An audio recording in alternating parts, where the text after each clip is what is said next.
John from JO Ventures Outdoors, and I've got another video for you here this morning.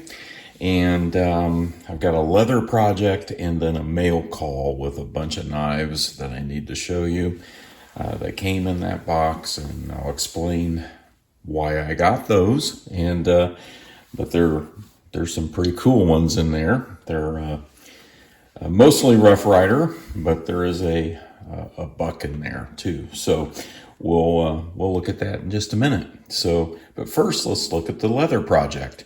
And this was, I was contacted by Cornbread, that's his nickname, Mike from Hunting for Hookers. And if you haven't checked out Mike's channel, you definitely need to. He's got a fantastic channel. He does a great job with editing on his videos. He's very funny, very entertaining, has a lot of really great content. And recently has been meeting some other YouTubers. So that's been really awesome. So he's just a great guy, very nice to, I've been texting back and forth and talked to him on the phone once. And so he was like, he bought a gift, a knife for another YouTuber. I'm not going to say who it is, but I will be sending this to that YouTuber. And he bought a gift for this person. And so that's all I'm going to say. And he wanted me to make a sheath for it. And I don't have the other sheath with me out here that he sent with it, but he wanted me to make one. So the knife is, I'll show you that first. And I couldn't find out any information about this. I had a hard time, but it's a Colonial USA, Providence, USA. You can barely see the tang stamp. Fixed blade.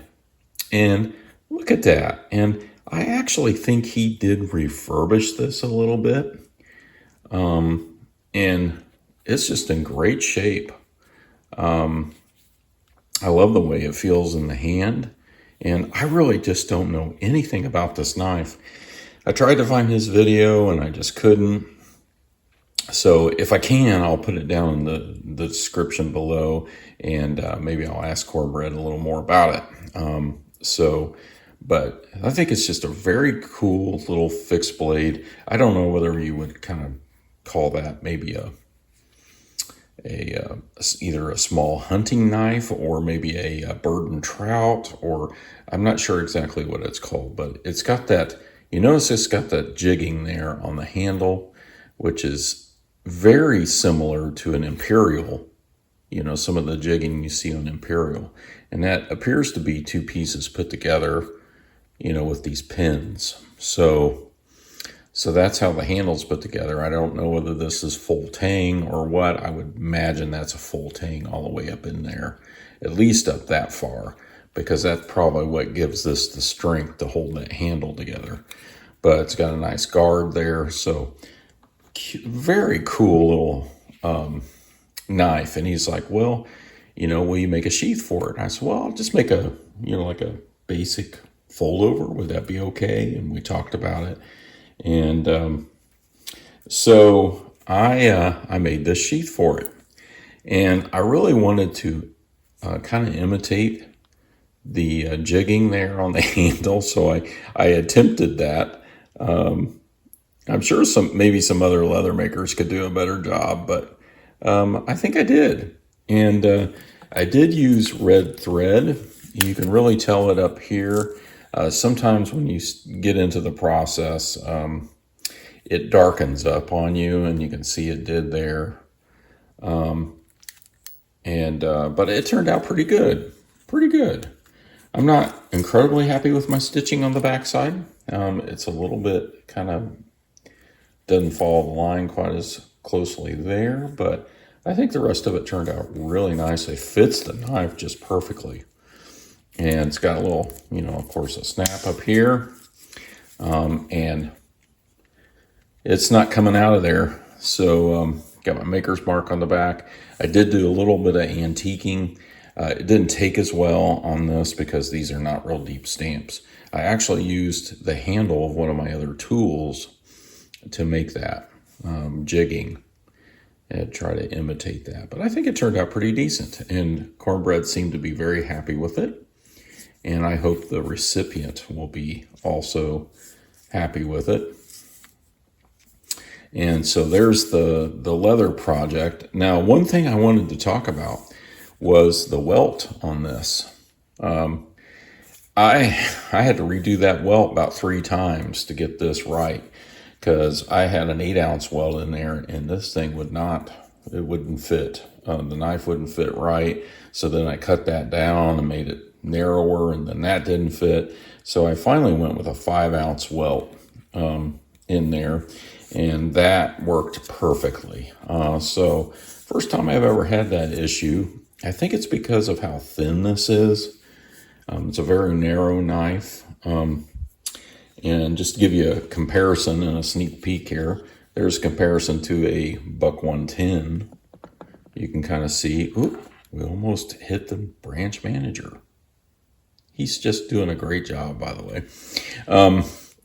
Thank you to Kirby Creek Mow.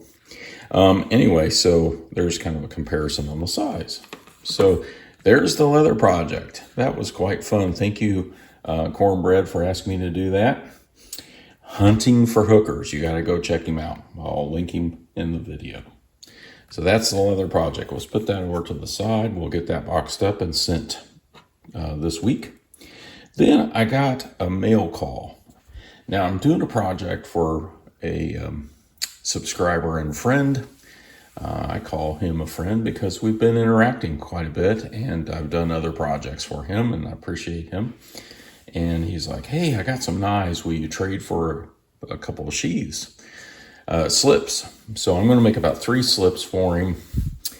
And I might have to do a little something else for him. I think I will. So there's a little teaser there, but he sent me some knives. Let me show you what he sent me. So the first one is this. This is the moose pattern. Now I have the carbon steel with black micarta version of this, but this is the Stoneworks version. I don't know if I can say that right. Malachite and pearl. And I love this. I love the green on that. And this moose pattern is just awesome. Now, I don't think yeah, it's the stainless, because you can see it right there, 440 stainless.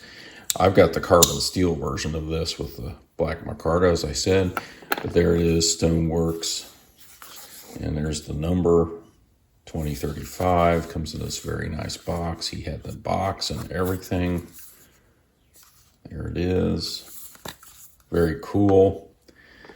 And I like Rough Rider knives. I go after case. I like case knives. I like other USA made, but I like Rough Rider. The quality for what you get for the money is just, I think, really great. So I got that one in this trade. Then I got this APTA. This is the 228. And I had an APTA at one time. I had the red one, but this is the copper with the cleaver blade. And the way these work is you can take these apart and you can interchange the blades with other APTA knives. And I don't know whether that's the original blade or whether that's been changed out, but I love this. The action on these are just incredible.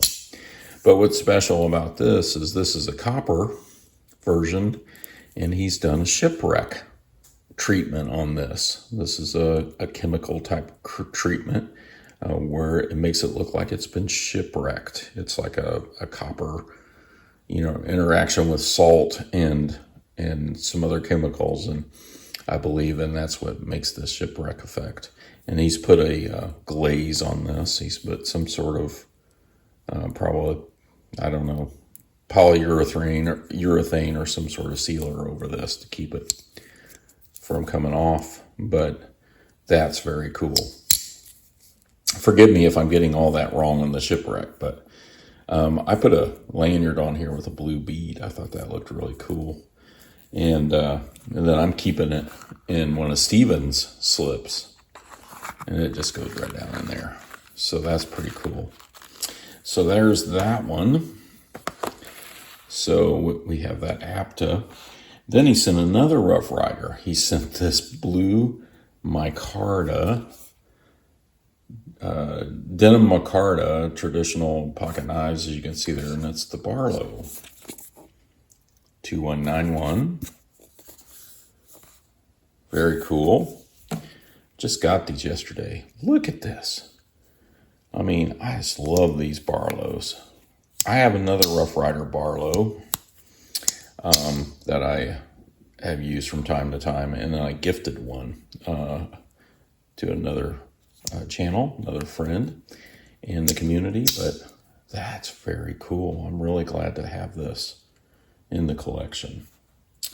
So there's that one, and we'll put that right there. We're running out of room here with all these boxes. But then the last one was a Buck 110 Lite. And this is the Walmart version. It's got the buck on the handle. That's how you can tell that. But it's got a pocket clip. And I asked him, did you put that on there? Because I don't think that comes with a pocket clip.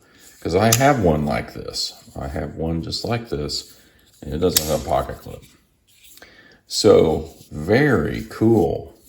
So I'm going to have to do something with my other Buck 110. I have an idea what I'm going to do with it. But anyway, very cool to have the pocket clip, and it works very nicely. It does look like somebody put that on there, but I like it very much. So there was the mail call. I'll be doing some slips for this gentleman, and I've got some other projects I got to do too, but I wanted to share these with you, and thank you to this subscriber. Thank you to Hunting for Hookers, Cornbread, for asking me to do that project. And thank you all for watching.